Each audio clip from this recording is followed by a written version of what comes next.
Посланието ми е да пазим тази светлина, да пазим тази доброта, която имаме, за да вървим с нея нагоре. И кое е добротата? Това е онова прекрасно нещо, което ни се случи от 2:30 вечерта до 10 часа в зала Люмиер, в което ние имахме добрия дух. Добрия дух, добрия тон. Хората, които дойдохте на време, никой на никой не каза лоша дума, никой на никой не се изкара, никой на никой не направи мръсно за каквото и да било. Просто всички бяхме с внимание ни към други. И тази добрина, тя се отрази в екипа. Видяхте осветление, звук, някакво говорим, нали? И се отрази в публиката. И в оркестъра. Всичко беше едно безкрайно добро.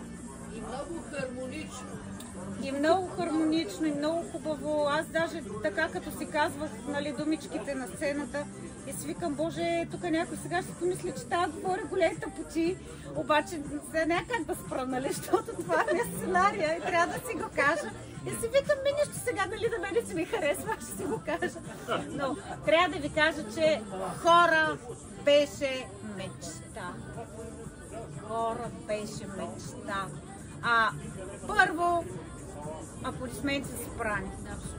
Абсолютни, безусловни аплодисменти за събрани. Няма много събрани.